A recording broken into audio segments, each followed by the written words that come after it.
दिल दिया तो दिलदार, अगर दिल है तो खतरनाक विलानी वज्र कौन?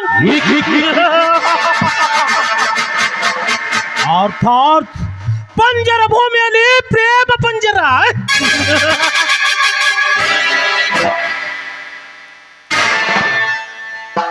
ಸಿಂಚನ, ನಾವಿಬ್ಬರು ಈ ಮನೆಯಲ್ಲಿ ಸರಸ ಸಲ್ಲಾಪದಿಂದ ಹಾಯಾಗಿರಬೇಕಾದರೆ ಈ ಮಗು ಅನಾಥಾಶ್ರಮಕ್ಕೋ ಅಥವಾ ಈ ಹಾರಿಗಾದ್ರೂ ಕೊಟ್ಟು ಬಿಟ್ರೆ ಒಳ್ಳೇದಲ್ವೇ? ವಜ್ರಕಾಂತ್, ಏನ್ ಮಾತಾಡ್ತಿದ್ದೀರಾ ನೀವು? ನಿಮ್ಮ ಬಾಯಲ್ಲಿ ಎಂಥ ಮಾತುಗಳೇ? ನಾನು 9 ತಿಂಗಳು ಹೊತ್ತಿರುವ ಈ ಮಗುವನ್ನು ನಾನು ಅನಾಥಾಶ್ರಮಕ್ಕೆ ಕಳಿಸಬೇಕಾ? ಯಾಕೆ ವಜ್ರಕಾಂತ್ ಹೀಗೆಲ್ಲ ಮಾತಾಡ್ತಿದ್ದೀರಾ ನೀವು? ಇದು ನಮ್ಮ ಪ್ರೇಮದ ಕಾಣಿಕೆ ಅಲ್ವೇನು? ಇಲ್ಲ ಇಲ್ಲ, ಸಾಧ್ಯವಿಲ್ಲ.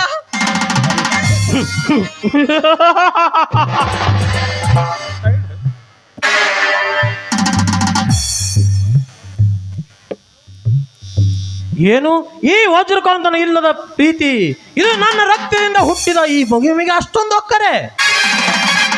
ಹೌದು ವಜ್ರಕಾಂತ್, ಯಾಕಂದ್ರೆ ಇದು ನಮ್ಮ ಕರುಳಿನ ಕುಡಿ ಅಲ್ವೇನು? ಕೊರಳಿನ ಕುಡಿ, ಕೊರಳಿನ ಕುಡಿ, ಕರಳಿನ ಕುಡಿ, ಕರಳಿನ ಕುಡಿ. ಇದು ನನ್ನ ರಕ್ತದಿಂದ ಹುಟ್ಟಿದ ಅಲ್ಲಕ್ಕೆ ಏನು ಗ್ಯಾರಂಟಿ ಇದೆ ರಂಡಿ? ಏನ್ ಮಾತಾಡ್ತಿದ್ಯಾ ನೀನು? ಬಾಯಿ ಸ್ವಲ್ಪ ಬಿಗಿ ಇರ್ಲಿ, ಬಾಯಿ ಬಂದಾಗೆ ಮಾತಾಡಬೇಡಿ ನೀವು. ಎಲ್ಲಿವರೆಗೂ ನಾನು ನಿಮ್ಮಿಂದ ಏನು ಬಯಸಿಲ್ಲ, ಏನು ಕಾಡಿಲ್ಲ, ಏನು ಬೇಡಿಲ್ಲ. ಇವತ್ತು ಇಂಥ ಕಾರ್ಯ ಮಾಡೋದಕ್ಕೆ ನನಗೆ ಹೇಳ್ತಾ ಇದ್ದೀರಲ್ಲ, ಇದು ಸಾಧ್ಯವಿಲ್ಲ. ದಯವಿಟ್ಟು ಈ ಮಗುವನ್ನು ಮಾತ್ರ ನನ್ನಿಂದ ದೂರ ಮಾಡಬೇಡ ವಜ್ರಕಾಂತ, ದೂರ ಮಾಡಬೇಡ ವಜ್ರಕಾಂತ. ನನ್ನ ಹೂವೇ ಸರಿಯಾಗಿದೆ. ಈ ಮಗು ನನ್ನ ರಕ್ತದಿಂದ ಹುಟ್ಟಿಲ್ಲ. ನಾನು ಇಲ್ಲದ ಸಮಯದಲ್ಲಿ ಬೇರೆ ಯಾರಿಗೆ ಬಸರಾದ ಕೂಸು ಇದು.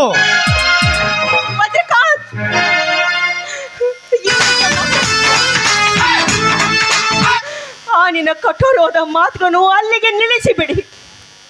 ದಯವಿಟ್ಟು ಇಂಥ ಮಾತಾಡಬೇಡಿ. ಯಾಕೆ ವಜ್ರಕಾಂತ, ಯಾಕೆಂತ ಮಾತಾಡ್ತಿದೀಯಾ? ನಾನು ನಿನ್ನನ್ನೇ ನಂಬಿ ನೀನು ಹೇಗೆ ಹೇಳ್ತಿದ್ಯೋ ಅದೇ ರೀತಿ ನಡ್ಕೊಂಡು ಬಂದೆ. ಆಸ್ತಿ ಎಲ್ಲ ನನ್ನ ಹೆಸರಿಗೆ ಮಾಡಿಸು ಅಂತ ಹೇಳಿದೆ. ಎಲ್ಲ ಆಸ್ತಿ ನಿನ್ನ ಹೆಸರಿಗೆ ಬರೆದು ಬಿಟ್ಟೆ. ನಿಮ್ಮ ಅಣ್ಣಂದ್ರಿಗೆ ದೂರ ಮಾಡ್ತೀನಿ ಅಂತ ಹೇಳಿದ್ರಿ, ಅವರನ್ನು ಕೂಡ ದೂರ ಮಾಡಿಕೊಂಡೆ.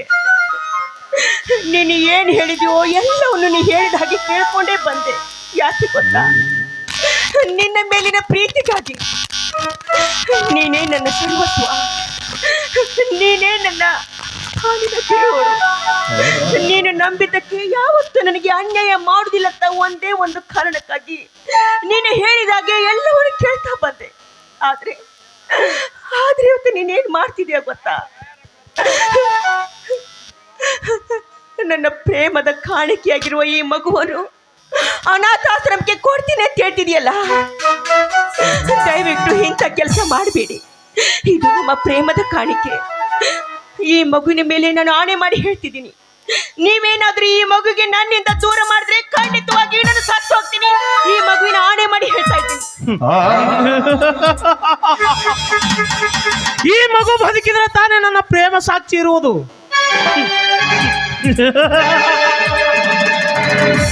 ಕೊಡು ಆ ಮಗುವನ್ನ.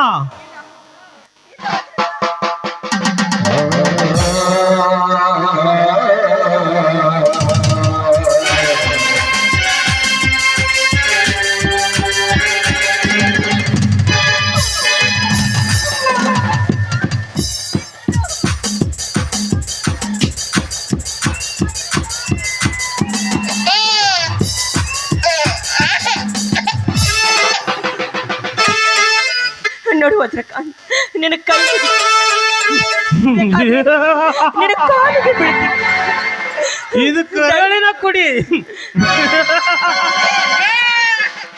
ವಜ್ರಕಾಂತ್, ನೀವು ಕೈ ಮುಗಿತೀನಿ ಅದಕ್ಕ. ದಯವಿಟ್ಟು ನನ್ನ ಮಗುವನ್ನು ಏನು ಮಾಡಬೇಡಿ, ಬೇಕಾದ್ರೆ ನನ್ನನ್ನು ಕೊಂದು ಬಿಡಿ, ನನಗೆ ಯಾವ ರೀತಿಯಾಗಿ ಶಿಕ್ಷೆ ಕೊಡಿ. ಅಮ್ಮ ಎಂದು ಕರೆದು ದಯವಿಟ್ಟು ನನ್ನ ಮಗುವನ್ನು ಕೊಟ್ಟು ಬಿಡಿ ಭದ್ರಕ್ಕ. ನಿಮ್ಮ ಕಾಲಿಗೆ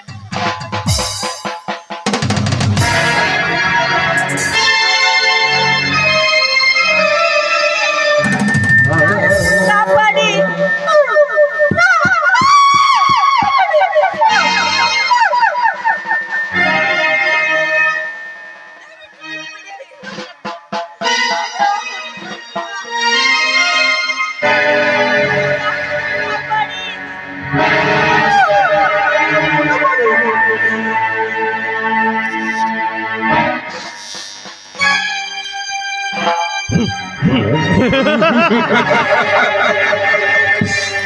ಅಂತೂ ನನ್ನ ಕಾಮಪೀಠೆ ಕೂಸು ಸತ್ತು ಹೋಯ್ತು.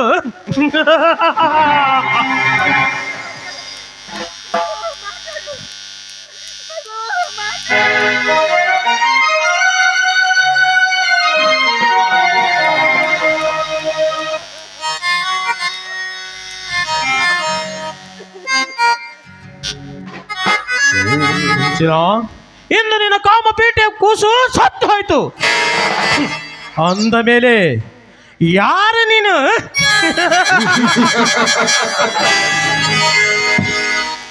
ಎಲ್ಲೋ ನೀನು ಮನುಷ್ಯನೇನೋ, ನೀನು ಮನುಷ್ಯನೇನೋ, ನೀನು ಮೃಗ ಕಣೋ, ಮೃಗ. ಒಂದು ಮಗುವನ್ನು ಈ ರೀತಿ ಕಾಲಿಂದ ಕುತ್ತಿಗೆ ಮೇಲೆ ಇಟ್ಟು ಅವ್ರಿಗೆ ಕೊಲೆ ಮಾಡಿದೆಯಲ್ಲ, ನನಗೆ ಮನಸ್ಸಾದ್ರೆ ಹೇಗೆ ಬಂತೋ ಇಂಥ ನೀಚ ಕಾರ್ಯ ಮಾಡೋದಕ್ಕೆ? ಅಣ್ಣ, ನಾನು ಮೋಸ ಹೋದೆ ಅಣ್ಣ, ನಾನು ಮೋಸ ಹೋದೆ ಅಣ್ಣ, ನಾನು ಮೋಸ ಹೋದೆ ಅಣ್ಣ. ಈ ನೀಚ ನನಗೆ ಮೋಸ ಮಾಡ್ತಂತ ಗೊತ್ತಿಲ್ಲಣ್ಣ. ನಾನು ಮಾಡಿದ ತಪ್ಪಾಯ್ತಣ್ಣ, ನಾನು ಮಾಡಿದ ತಪ್ಪಾಯ್ತಣ್ಣ.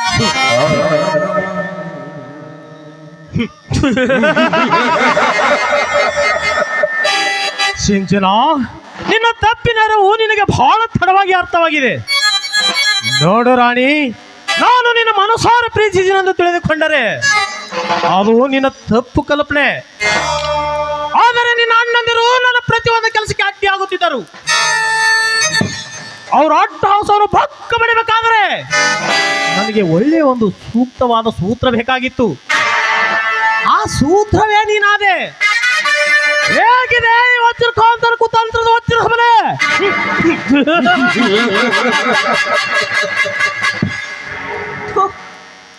ಕಾಮುಕ, ನೀಚ, ಕಟುಕ. ನೀನು ಮನುಷ್ಯನಲ್ಲೋ, ನೀನು ಮೃಗ. ನೀನು ಮನುಷ್ಯನಲ್ಲ, ನೀನು ಕಟುಕ, ದ್ರೋಹಿ. ನೀನು ಈ ರೀತಿ ಮೋಸ ಮಾಡ್ತೀಯ ಅಂತ ನನಗೆ ಗೊತ್ತಿರಲಿಲ್ಲ. ನಾನು ತಪ್ಪು ಮಾಡಿಬಿಟ್ಟೆ. ನಮ್ಮ ಅಣ್ಣಂದಿರನ್ನು ನನ್ನಿಂದ ದೂರ ಮಾಡಿದೆ, ನನ್ನ ಮಗುವನ್ನು ಕೊಲೆ ಮಾಡಿದೆ, ನನ್ನನ್ನು ಮೋಸ ಮಾಡಿದೆ. ನಿನ್ನಂತ ನೀಚನಿಗೆ ನಾನು ಸಾಯಿಸದೆ ಬಿಡುವುದಿಲ್ಲ. ನನ್ನನ್ನು ಕೊಂದು ಬಿಡ್ತೀನಿ ನಾನು.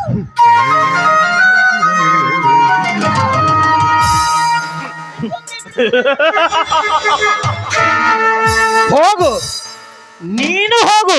ಆ ಬಗೆಯ ಹತ್ತರ ನೀನು ಹೋಗು.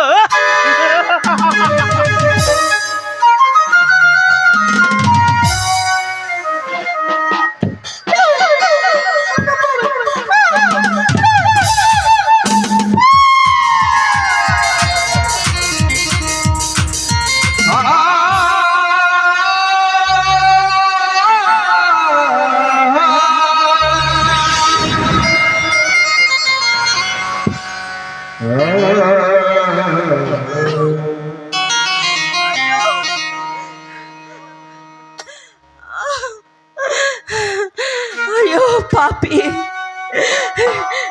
ಕೊನೆಗೂ ತಾಯಿ ಹಾಗೂ ಮಗನನ್ನು ಕೊಂದು ಬಿಟ್ಟಿಯಲ್ಲೋ ನೀಚ. ಅಣ್ಣ ಅಣ್ಣ, ದೇವ್ರು ನನಗೆ ಸರಿಯಾದ ಶಿಕ್ಷೆ ಕೊಟ್ಬಿಟ್ಟಣ್ಣ. ಸರಿಯಾದ ಶಿಕ್ಷೆ ಕೊಟ್ಟ ದೌಲ್ ಮಲ್ಲಿಕ ನನಗೆ. ಅಣ್ಣ, ನಾನು ನಿನಗೆ ತುಂಬಾ ದ್ರೋಹ ಮಾಡಿಬಿಟ್ಟೆ ಅಣ್ಣ. ತಂದೆ ತಾಯಿಯನ್ನು ಕಳೆದುಕೊಂಡ ನನ್ನನ್ನು ಅದೆಷ್ಟು ಪ್ರೀತಿಯಿಂದ ಸಾಕಿದ್ರೆ ನೀವು ನನಗೆ. ತಾಯಿಯ ಕೊರತೆ ಬಾರ್ದೆ ನನ್ನದಷ್ಟು ಪ್ರೀತಿಯಿಂದ ಸಾಕಿದ್ರಿ ನೀವು ನನಗೆ. ಆದ್ರೆ ನಾನೇನ್ ಮಾಡ್ಬಿಟ್ಟೆ, ನಿಮಗೆ ಬೀದಿ ಭಿಕಾರಿಯಾಗಿ ಮಾಡಿದ್ದೀನಿ ನಾನು ತಪ್ಪು ಮಾಡಿಬಿಟ್ಟೆ ನಾನು ತಪ್ಪು ಮಾಡಿಬಿಟ್ಟೆ ಅಣ್ಣ. ನನಗೆ ಇನ್ನೊಂದು ಜನ್ಮ ಅಂತಿದ್ರೆ ನಾನು ಮತ್ತೆ ನಿಮ್ಮ ತಂಗಿಯಾಗಿ ಹುಟ್ಟಿ ಬರ್ತೀನಣ್ಣ, ಹುಟ್ಟಿ ಬರ್ತೀನಿ. ಹಾಗಂತ ದೇವರಲ್ಲಿ ಕೈ ಮಗಳಿ ಬೇಡ್ಕೊಳ್ತೀನಿ, ಇನ್ನೊಂದು ಜನ್ಮದಲ್ಲಿ ನಿನ್ನ ತಂಗಿಯಾಗಿ ಹುಟ್ಟಿ ಬಂದು ನಿಮ್ಮ ಪಾದ ತೊಳೆದು ನಾನು ನನ್ನ ಋಣವನ್ನು ತೀರಿಸ್ಕೊತೀನಿ ಅಣ್ಣ. ಅಣ್ಣ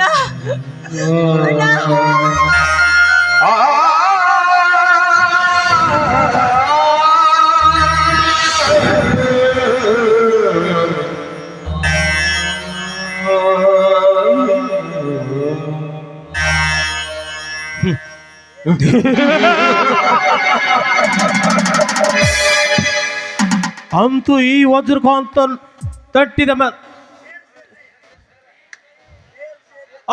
ವಜ್ರಕಾಂತ ನಟ್ಟಿದ ಮೊದಲನೇ ಮೆಟ್ಟಿಲು ಹತ್ತಿದಾಯ್ತು.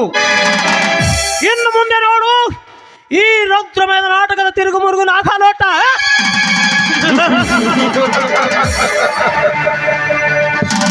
ಈ ಆಸ್ತಿನೆಲ್ಲ ಮಾರಿ ಹೊರದೇಶದಲ್ಲಿ ಮನೆ ಮಾಡಿ ಹಾಯಾಗಿರುತ್ತೇನೆ.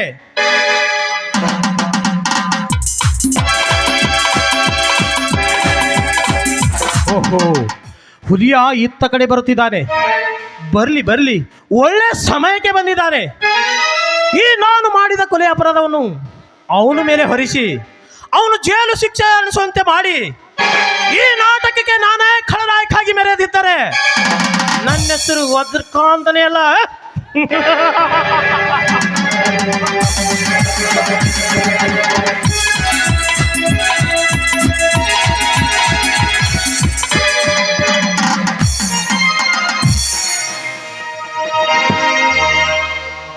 ಅಣ್ಣ ಅಣ್ಣ ಎಲ್ಲಿದ್ದೆ ಅಣ್ಣ? ತಂಗಿ, ತಂಗಮ್ಮ,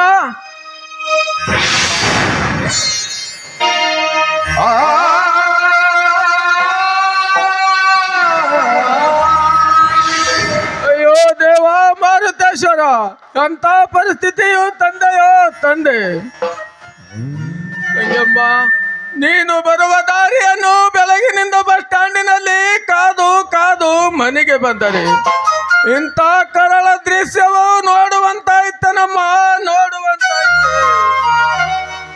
ತಂಗಿ, ಪ್ರತಿ ವರ್ಷ ನಿನ್ನ ಕೈಯಿಂದ ರಾಖಿ ಕಟ್ಟಿಸಿಕೊಳ್ಳುವ ಈ ನಿನ್ನ ಅಣ್ಣನ ಕೈಗಳನ್ನು ಅನಾಥ ಮಾಡಿಬಿಟ್ಟು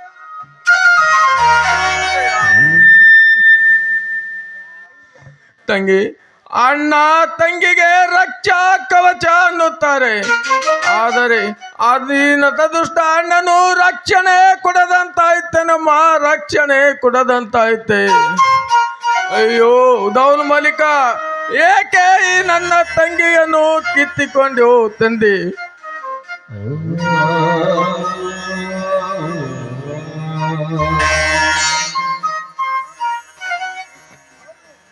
ಯಾರು ಯಾರು ಈ ಕರ್ತವ್ಯವನ್ನು ಮಾಡಿದ ತಾಯಿಗಂಡರು? ಅವರ ತಳ ವಿತಳ ಸುತಳ ಪಾತಾಳದಲ್ಲಿದ್ದರು ಸರಿ, ಅವರನ್ನು ಹಿಡಿದೆಳೆದು ತಂದು ಅವರ ಚಂಡ ಮುಂಡವನ್ನು ಬೇರ್ಪಡಿಸದೆ ಬಿಡುವುದಿಲ್ಲ ಈ ಛಲ ತೊಟ್ಟ ಹಳ್ಳಿಯ ಹುಲಿ.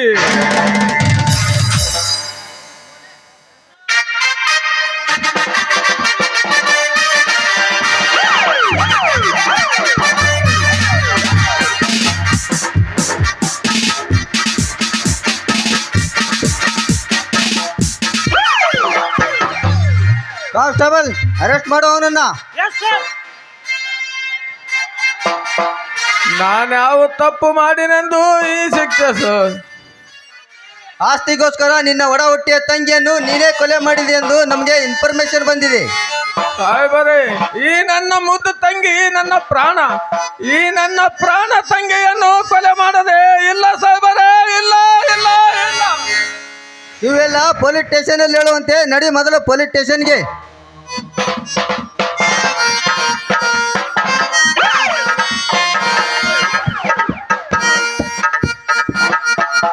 ದೇವ ಮಂದಿರದಲ್ಲಿ ದೇವರು ಕಾಣಲಿಲ್ಲ. ನ್ಯಾಯ ಮಂದಿರದಲ್ಲಿ ನ್ಯಾಯವು ಸಿಗಲಿಲ್ಲ. ದೇವ ಮಂದಿರದಲ್ಲಿ ದೇವರು ಕಾಣಲಿಲ್ಲ.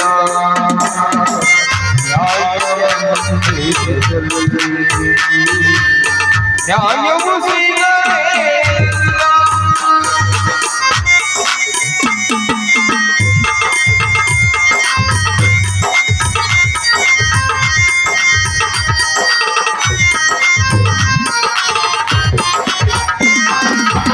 ಸತ್ಯವೆಗೆಲ್ಲೋ ಸರ್ವವೆಲ್ಲೋ ಎನ್ನುವ ಚಂದ್ರ ಮಾತುಗಳು ಮೋಸವೆಗೆಲ್ಲೋ ದೇಹವೇ ಉಳಿಯು ಎನ್ನುವರೆಲ್ಲ ಮಾತುಗಳು ದೇವ ದೇವರು